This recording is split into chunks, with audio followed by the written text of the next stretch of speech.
prone to not just obesity and diabetes, but also allergies, asthma, ADHD, celiac disease. And the reason this study was really compelling for me is because my first daughter was born almost 2 months prematurely. And in the intensive care unit where she spent the first month of her life, they gave her antibiotics, which is standard for preemies because they're so fragile. But what the antibiotics did was to completely decimate her microbiome and start her on a path of, a different health trajectory than the rest of us. And I could already tell when she was in elementary school that she was different. She had more food sensitivities than the rest of us. Her metabolism was different. And so for me, it was like, okay, we have the technology to be able to survey the microbiome, create new interventions that could help millions of people, including my own child. So why not give it a shot? Oh, thank you so much. I didn't know the story about your daughter, but thank you so much for sharing. Um, yes, antibiotics have been drastically overused by everyone, really. And on one hand, they're incredibly useful and can save lives, but on the other hand, they can set us on the path for different chronic diseases, correct? So, okay, so you have your personal story, which makes sense. So, how did you actually come to discover a totally new probiotic, and why did you decide to choose Akkermansia, which is so hard to grow? Well, I think much like many things in life, you don't know how hard it's going to be, and so you naively enter into it. I think for us, all of it was premised on research that we were doing and people actually around the world were doing, trying to survey the microbiome and looking for things that healthy people have in vast abundance and people with illnesses are low or entirely missing. And then trying to understand what could possibly be the mechanism of action for these different strains and is there a therapeutic potential? And so for us, when we were doing this work, what we found was there were sort of two categories of strains that were really interesting to us. One are strains that are responsible for producing butyrate. And this is a multi-step biochemical reaction, which starts with ingestion of fiber. Fiber is metabolized through butyrate to butyrate through a multi-step process. And so we pull together all the strains involved in both the primary and the secondary steps of that metabolism. And then the other category of strains are ones that are involved in the regulation of the mucin layer of your gut lining. And this is where Akkermansia becomes very interesting because it is currently the only strain on the market that literally lives at the gut lining. And its job is to make sure that that gut lining is strong. And when I think about the role of that, I think about actually in my backyard, I have a wooden fence. And when we first moved in, this fence was brand new. The planks were strong. They kept the elements on the outside, and then my yard on the inside. But what can happen over time through weather and aging is those planks can start to wear down and even start to fall. And then, of course, it's a big disaster because now you're seeing into your neighbor's yard and they're seeing into yours. So the gut lining is very similar. It's basically like a fence that has planks that keep it intact. And what can happen over time with aging and stress, actually, is that you can start to get wear and tear on those planks. Akkermansia lives right at that fence, and its job is to all day long make sure that fence is strong. When the fence gets weak, it repairs it. When the fence is having issues, it's there to solve that problem. And so it turns out that Akkermansia is really emerging as a keystone strain because when those planks fall and when your gut lining is not intact, it shows up in a lot of different ways, not just your typical GI issues like constipation and diarrhea and bloating and gas, but also reduced metabolism, increased inflammation, reduced immune responses. So also actually even worse skin. We have people that are seeing skin issues. And so it turns out it's a very important strain. So we thought, oh my gosh, we have to go after. I'll tell you also, Akkermansia, based on its genes, is a putative GABA producer, which is known to be a regulator of stress and anxiety. So we thought, oh my gosh, we have to figure out how to bring this strain to the world. And it turned out to be a very difficult strain to manufacture. But, for all of us who've chosen to be health and medicine, we push through those things because our end goal is we want to bring this thing to the world. Thank you. So you said that Akkermansia plays a very important role in actually making our gut lining healthy. Do we know any mechanisms? How does it do it? What actually it does to make it? does it strengthen the maybe tight junctions between cells, or what does it do? Yeah, well, first of all, this is the science is still early, and so we're still Okay. understanding exactly what it does. But there are a few things that we know that it does. So we know that it can actually consume mucin. So mucin is kind of the glue that holds these Mhm. planks together. And so Akkermansia, when this glue is sort of getting old, is able to consume that mucin so that you can replenish with new more strong mucin. That mucin layer is really important because it holds receptors for the small molecules that are created by the microbiome. So we also know that Akkermansia assists with the production of butyrate. And butyrate is a really important small molecule created by the microbiome because, and when we think about metabolism in particular, butyrate binds to G protein coupled receptors, which sit in the mucin layer, and that signals your body to have the right insulin and glucose response when you consume sugar. And so if you're low in either the production of butyrate or you're low in the response to that butyrate, you now have metabolic issues. And there's other things that butyrate plays a really important role in terms of colon health. But for us, we were really looking at it from that metabolism side. And you did do clinical studies, correct? We did in vitro, preclinical, clinical. We really developed these products the same way you would a pharmaceutical drug, where you're really getting into the mechanism of action, showing how the thing works, demonstrating in both animal and human models that that's working. And so, yes, and I should say, like our we have a published placebo-controlled double-blinded randomized trial in BMJ showing that our formulation compared to placebo is able to lower A1C by 0.6 points and lower blood glucose spikes by 33% in people with type 2 diabetes. So really strong efficacy with a natural product. It's amazing. And I think it's incredibly important that you're actually doing it, correct way, like a drug, because it is a scientifically proven probiotic. Basically, we know that it works in a controlled clinical study. Why do you think it's important to nowadays to actually have probiotics like that? Because there's so many probiotics. I feel like anyone, literally my neighbor, can just go out and make a probiotic in his house. So do you think we have a problem? Do you think we have a problem on the market? How do we explain to the consumer that it is important to choose not only science-based but clinically tested probiotics and proven, not only tested but actually proven to work?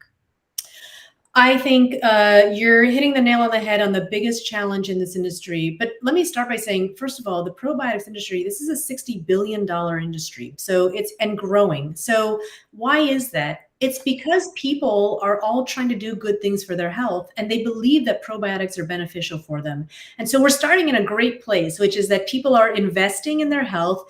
They believe that probiotics are a natural way to help them boost their health. Now, the issue is, as you said, if anybody here has ever stood in a grocery store and looked at the shelves and shelves of probiotics and thought to themselves, oh my gosh, which one should I go with? You are not alone.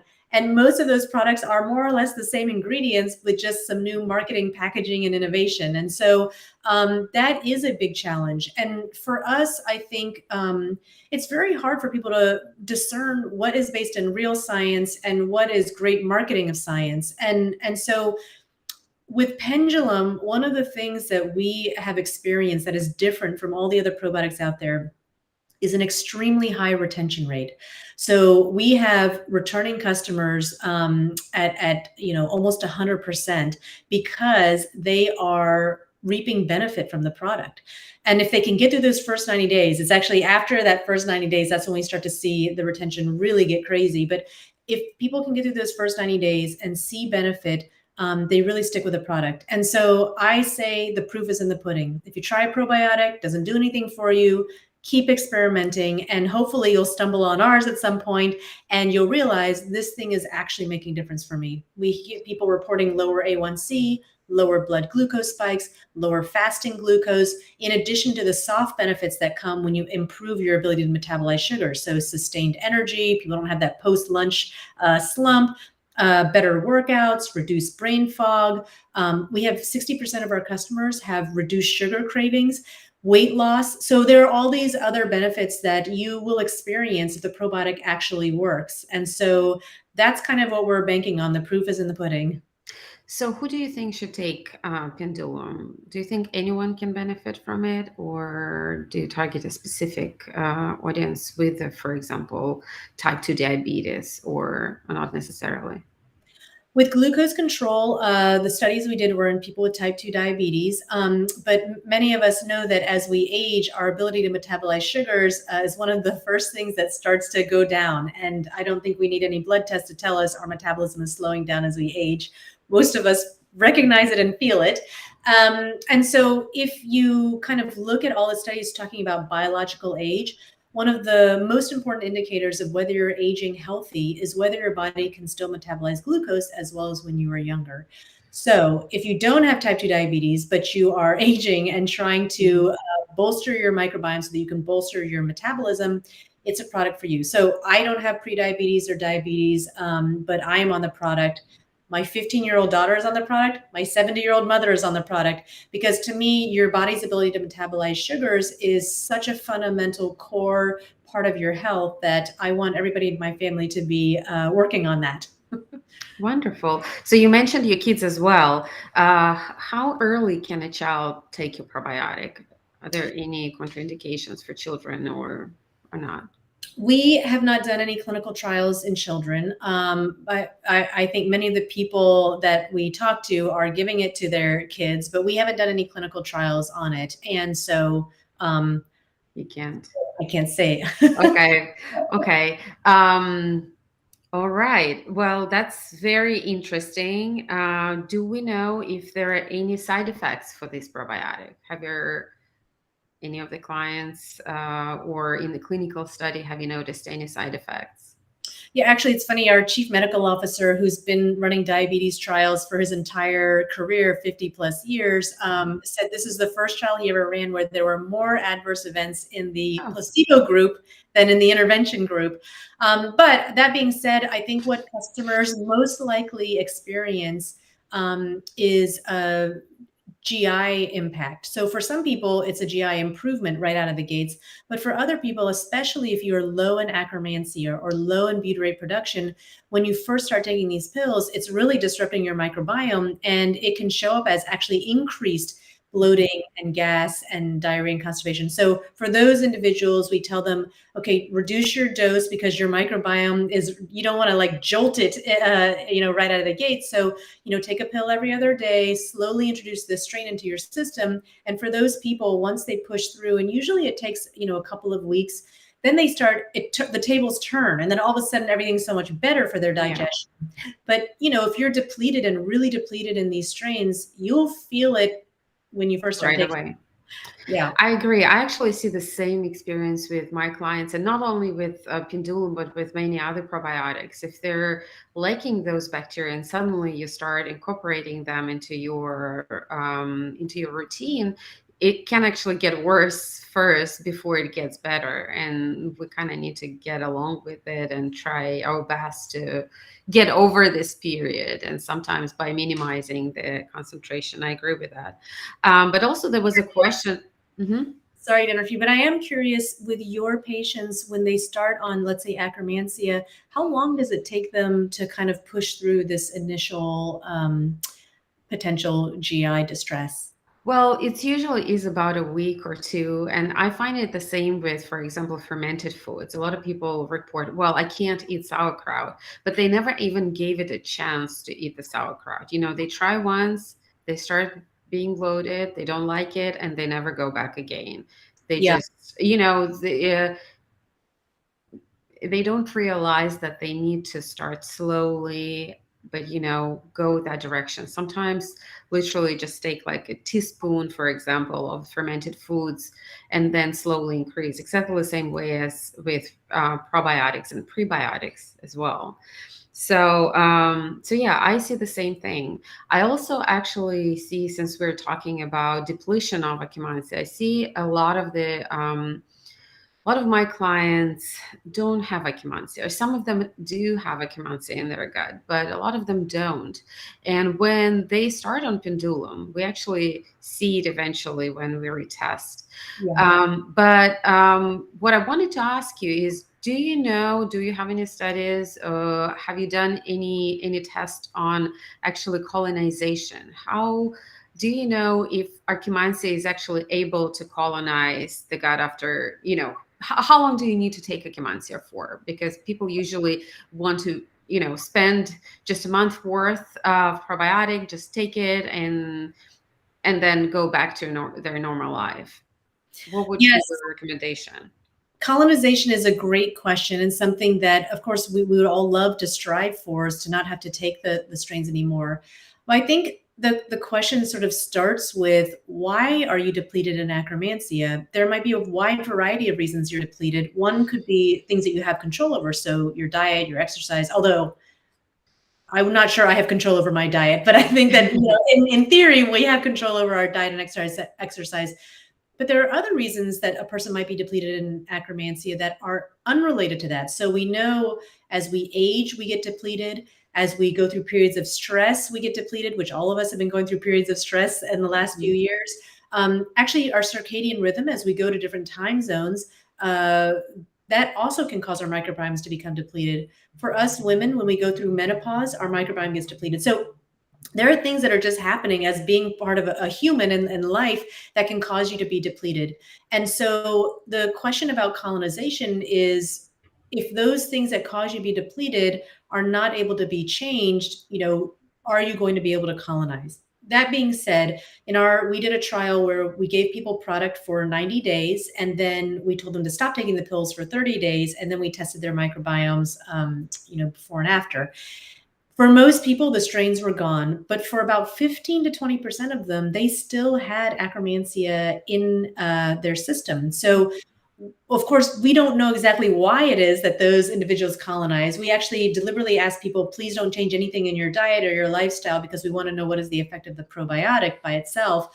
But it's possible that when people start to feel benefit, it can also alter your behavior subconsciously. And so if you were to increase your intake of prebiotics that would help feed Akkermansia, you could potentially increase the chance of it colonizing. So, for example, if you increased your intake of fiber, or you increased your intake of polyphenols, that could be good enough to help your Akkermansia colonize, even with aging and stress and all of these things happening. That's amazing. So you actually looked at Akkermansia presence after 90 days, and then the washout period, and then you looked at it again, right? Right, exactly. So you saw Akkermansia in all of your patients when they were taking it.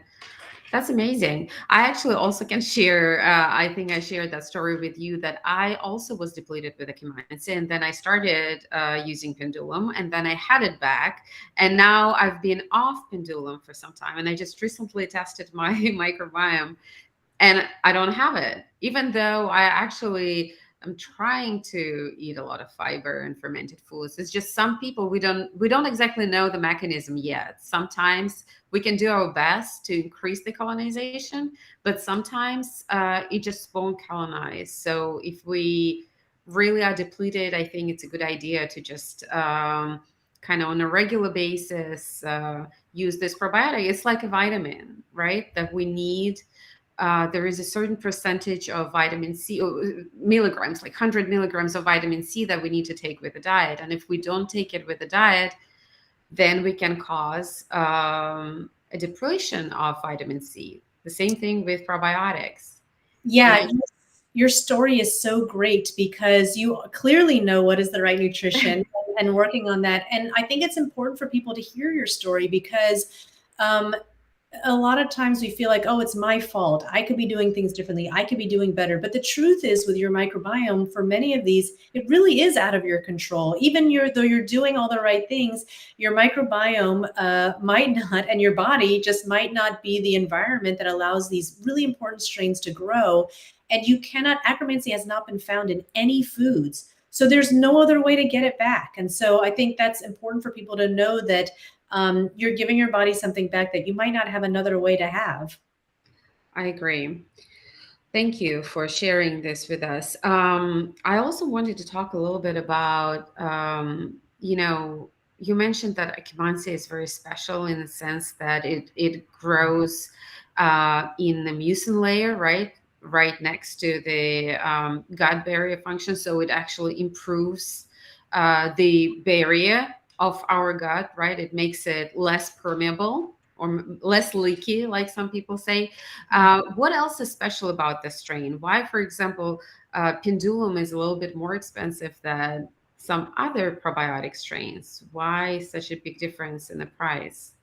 Sure. There are two things about this strain that make it very difficult to grow. Actually, I should start by saying that the price is set because of how much it costs us to make the strain. And in fact, my investors would be really mad if they heard this. But when we first started selling the hot product, we were actually losing money on every bottle because they're just very expensive to make. But there's two things about this strain that are unique, that make it really effective, but also make it very hard to grow. The first is that your gut microbiome, so you have your stomach, your colon, and then you get to the distal colon. This is where actually the gut microbiome is. It is anaerobic. And what that means is that there's no oxygen there. And so when you have to grow this strain, you have to grow it in a setting where there's no oxygen. There's oxygen everywhere all around us. So we ended up having to create a manufacturing plant that end to end keeps oxygen entirely out of the system so that we could grow this strain. The second challenge about Akkermansia is not only can it have no oxygen around it when it's growing, it also is used to living in at this gut lining, eating this mucin, which is actually kind of a beef byproduct. And so we want to grow these strains in a vegetable-based media. And if you want to be able to grow them in vegetable-based media in a big tank instead of sitting inside your gut lining, that's another kind of physical barrier to being able to grow the strain. So something that lives in an anaerobic environment, living in your gut lining, feeding on the mucin layer, and now you have to grow it in a vegetable-based media in a tank outside of the gut. That transition is very hard. All of the probiotics that are on the shelves today, they don't have these features, but that's also what makes Akkermansia so effective. Tell me about it. I've been working with different types of bacteria in the lab and trying to grow them in vitro. And I actually worked with some Alistipis strains that were also growing on mucin that made them interesting. And Yes. it's really interesting. You mentioned also that Akkermansia can produce GABA, so which means that it potentially can affect our gut brain microbiome access, right? And maybe help us with stress and maybe even with some pain. I actually worked on another bifidobacterium dentium, and my recent publication was on the strain that produced GABA, and we did preclinical studies. It was very interesting. It actually was modulating in visceral pain in the gut. So I find it very interesting that all these bacteria, they have so much potential, and they're really there for the reason, right? So we can't just ignore our gut microbiome, and really, I think those of us who are taking care of microbiome will probably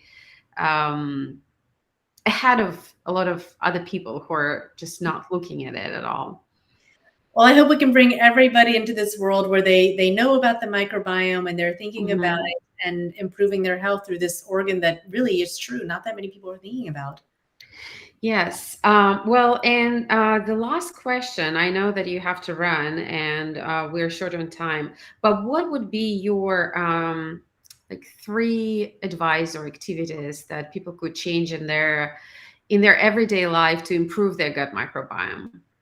Sure. I think that diversity of the microbiome has been shown to be one of the most important things. So the more activities that your microbiome can do, the better. So the ways to increase diversity of your microbiome is to increase the diversity of your food. So I think the number one is try to eat more varieties of foods. Of course, more fibers, more polyphenols, those are all great. But generally speaking, the variety is actually one of the most important things. So diversify the food that you're eating. The second thing is, think about antibiotics. I'm not an anti-antibioticer. I think they're very important. They save millions of lives throughout the centuries, but don't go ask your doctor for an antibiotic or insist that you have to take an antibiotic, because it does have this negative side effect, which is that it decimates your microbiome. We do have immune systems, and also if you have a viral infection, that antibiotic isn't going to do anything for your disease. So the second thing is to really be thoughtful about taking antibiotics and talk to your doctor about what are the downsides to this and do I really need it, and have a good open conversation with your physician. And then the third thing, so diversify the food you're eating, think it twice about an antibiotic and talk to your doctor about it. And the third thing, of course, is take the probiotics from Pendulum, which will help you get special strains. Thank you. Yeah, no, Pendulum is definitely a next generation probiotic, and I hope we will get many more next generation probiotics. Now that you have a facility, hopefully you can bring us a better diversity, right? It's a good start. You're definitely a leader in the game. Oh, I forgot to ask you about do you have another minute just for another last question? Because we know that the Europe also is working on Akkermansia, but it's going to be a heat inactivated Akkermansia strain. So what are your thoughts about heat inactivated bacterium versus the live bacterium? What's better? Yeah, that's a great question. And I should say there are lots of people around the world working on Akkermansia, and the knowledge about it and the learning is going to just continue to increase. The difference between a live bacteria and a heat killed bacteria is that one does have the potential to colonize. And the live bacteria is producing all of the small molecules that are helping you with this benefit. The live bacteria is the one that is sitting at the mucin layer, understanding when the planks are getting weak, understanding how to regulate that, and having a direct interaction with other microbes in this ecosystem. A heat pasteurized Akkermansia is basically a dead version that has the molecules that bacteria made when it was alive. But essentially, what you're doing is you're killing it and you're saying, oh, I just want these small molecules. So it will never have the potential to colonize. It cannot react to the ecosystem it is in. It cannot actually regulate anything because it just has these small molecules in it. And so there are some benefits to the heat pasteurized version, but nowhere near having the live version. I think about it like if you bought a car, would you rather buy a car that has an engine and runs, or would you rather buy one that somebody smashed to bits? The one you smashed to bits, there might be screws and little parts of that car that you could resell and are useful for you, but it's not going to get you from point A to point B. So that's really the difference between these two. That's a good analogy. I like that. Well, thank you so much. Well, thank you. Thank you so much. Let's then finish on this note. And thank you so much for coming and spending this time with us. And I hope you can come back later at some point and we can continue the conversation. Absolutely. Thank you so much for having me and for helping to spread information about products that have clinical trials behind them. Thank you. Thank you.